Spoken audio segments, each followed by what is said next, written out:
Welcome to Narmada Study Point for the study of English literature. My dear students, we are going to study the first poem Daffodils of plus 2 second year Arts, Science and Commerce students. Okay, listen. Before starting our topic poem Daffodils, we should know what is the meaning of a daffodils. Here is the caption. So daffodil means bell-shaped flowers of a golden, yellow color and beautiful fragrance that bloom in early spring, usually by the side of lakes.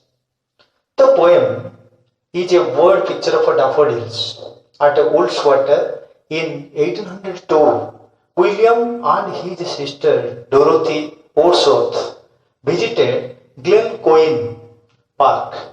On 15th April 1802, they passed the strip of land at a Glencoe Bay called Ullswater. It is this visit that gave Wordsworth the inspiration to write this famous poem. The poem Daffodils, also known by the title I Wandered Lonely as a Cloud, is a lyrical poem written by William Wordsworth in 1804. William Wordsworth is a well-known romantic poet who believed in conveying simple and creative expressions through his poems. He once said poetry is the spontaneous overflow of powerful feelings. It takes its origin from emotion recollected in tranquility. The poem was inspired by an event on 15th April 1802 in which Wordsworth and his sister Dorothy came across a long belt of daffodils. William Wordsworth wrote daffodils on a stormy day in spring. While walking along with his sister Dorothy near Ullswater Lake in England, he imagined that the daffodils were dancing and invoking him to join and enjoy the breezy nature of the fields. Before discussing this poem, we should first know about the poet, and I want to elaborate or get introduction on poet William Wordsworth, who is the pioneer and harbinger of the age of Romanticism. On April 7, 1770, William Wordsworth was born in Cockermouth, Cumbria, England. Wordsworth's mother died when he was 8. This experience shapes much of his later work. Wordsworth attended Hogshead Grammar School, where his love of poetry was firmly established, and it is believed he made his first attempts at verse. While he was at Hogshead, his father died, leaving him and his 4 siblings orphans when he was on 14 years old. He had little money with him at that time. His schooling and education was managed by his 2 uncles. Later, he was destined to be a poet. He came to England after a long wandering, settled in a small cottage in Dorset with his sister Dorothy Wordsworth permanently. Wordsworth was really a genius boy. His poetic talent was discovered when he was still a schoolboy. Wordsworth is a nature poet. He considers it as philosopher, friend and guide. We are going to discuss the stanzas of this poem Daffodils. The first stanza here. I wandered lonely as a cloud that floats on high over vales and hills, when all at once I saw a crowd, a host of golden daffodils, beside the lake, beneath the trees, fluttering and dancing in the breeze. So before discussing for the first stanzas, but themes and explanation, we should know the word meanings of first stanza. My dear students, first you should write the word meanings in your copy, okay, for the better understanding. So here are the words wandered. Wandered means to walk slowly around or to a place, often without any particular sense of purpose or direction.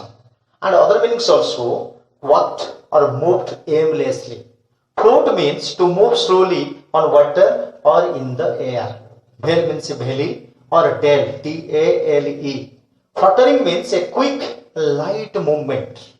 Understood? So, themes of the first stanza. Listen.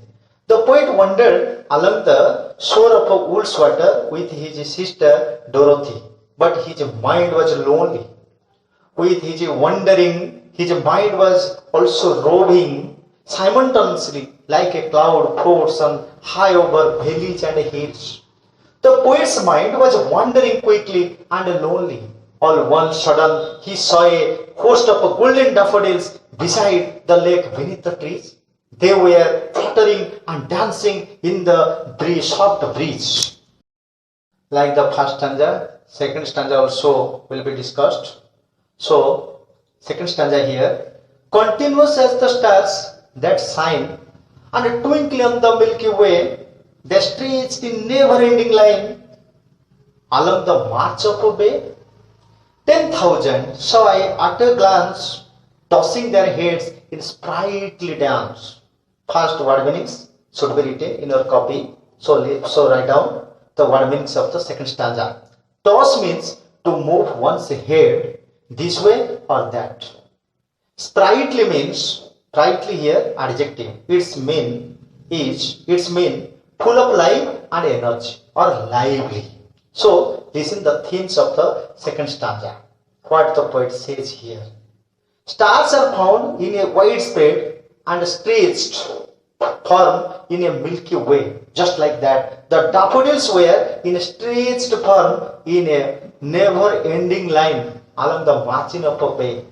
The poet saw 10,000 at a glance. They were tossing their heads, dancing lively. So, like the first stanza and the second stanza, we are going to discuss something about the third stanza of the poem Daffodils. The waves beside them danced, but they outdid the sparkling waves in glee. A poet could not but be gay. In such a jocund company, I gazed and gazed, but little thought what wealth the show to me had brought.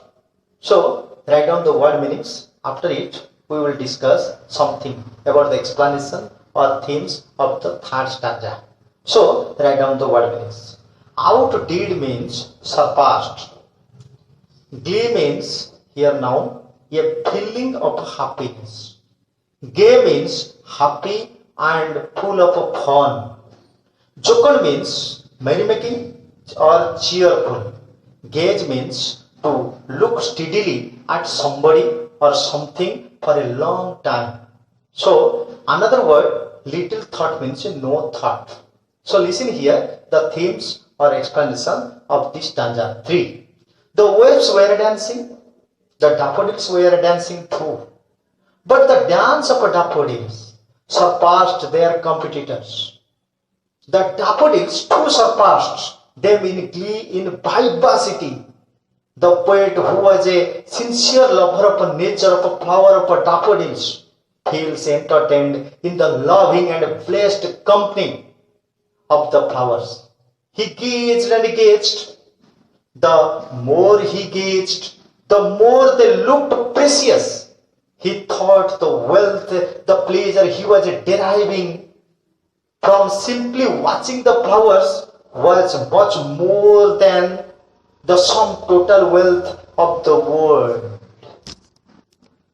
So, the last stanza here of the poem Daffodils. So listen. For oft when on my couch I lie, in vacant or in pensive mood, they pass upon that inward eye, which is the bliss of solitude. And then my heart with pleasure fills and dances with the daffodils. So write down the word meanings of the last stanza. So pensive means thinking deeply about something, especially because you are sad or worried or thoughtful mood. Okay, so bliss means here extreme happiness, perfect happiness, great joy. Solitude means here the state of being alone, especially when you find this pleasant, or the state of loneliness. So oft means often, many times. So vacant means free from thought. Flash means appeared suddenly. So inward eye means mind's eye. Every person has such type of eye. The explanation of the last stanza of the poem Daffodils. The poet saw the daffodils, was overwhelmed. The poet was overwhelmed seeing the daffodils in the lap of the nature, and then returned home after completing his day's work. At night when he went to bed, the mind was tranquil, the atmosphere was still. Suddenly, the picture of daffodils flashed upon his mind stuff, STUFF, which come rushing through the third eye. Whether he was in a vacant mood or in a pensive mood, each time the sweet memory brings eternal joy and ecstatic pleasure to his mind. His whole body mind got surcharged with this thrilling sensation. He saw the daffodils dancing in the lake, and his heart was too, dancing simultaneously in tune with the flowers. Wordsworth called it emotion recollected in tranquility. So kids, another poet, when he listens such type of a poem of another poet, William Wordsworth, he says here, a thing of a beauty is a joy forever. My dear students, what we learnt from the stanza of this poem, Daffodils, again, to get it very easy if we discuss the summary of it. So listen. Once the poet was wandering pointlessly beside a lake. He was all alone to wander freely akin to a patch of clouds floating in the sky over the valleys and the hill. Suddenly he could view the large number of daffodils gathered by the side of the lake. They were sheltered under a growing tree. The daffodils resembled the color of gold, and the airy breeze made them wave and dance and play with rejoice. The poet, however, could not estimate their number as they spread along extensively on the side of the lake. The speaker was walking around through the hills and valleys, but he felt all lonely and mopey. Suddenly, as he passed a lake, he noticed a big group of yellow daffodils waving in the breeze. This was not just some scattered patch of daffodils. There were thousands and thousands around the bay, and all these flowers were dancing. Yes, the daffodils danced, and so did the waves of the lake. But the daffodils danced better. The speaker's loneliness was replaced by joy, but he did not even realize what a gift he had received until later. Later, whenever he thought of the daffodils, his heart danced happily. Daffodils is a commonly grown flower. The line, a host of golden daffodils, needs a special mention since it unveils the poet's thoughts. Wordsworth associated the color of richness, gold, to his common flower. They resemble akin to innumerable shining stars that one could see in the night sky in the form of a Milky Way. As the poet made an instant glance, he could see myriad of daffodils waving their heads as if they were rejoicing and dancing out of alacrity. Seeing this, the waves of the lake accompanied the dancing daffodils, but their lustrous dance was in no way comparable to the delight and gaiety of the flowers. At the sight of the dancing daffodils, the poet experienced the ecstasy of delight. He realized that a poet who was susceptible to natural Grace could not help but feel happy in the presence of such gay and beautiful flowers. He gazed at them, hardly knowing what enormous treasure he was accumulating in his mind. That vista was impregnated in the poet's mind for an everlasting time. In future, when the poet lay down on his couch means bed, either in a lonely or a pensive mood, the entire panorama or scenario that he had seen in the woods or in the lap of the nature beyond the Coborough Park appeared before his mind's eye. In solitude, when his mind was unrestrained by disturbing elements of the real world, he revived the memories of the daffodils. So from the memory of that sight, he was able to derive ecstatic pleasure which he had enjoyed actually. Here completed this poem, and I think that you understand fully without hesitation. Thanks, my dear students.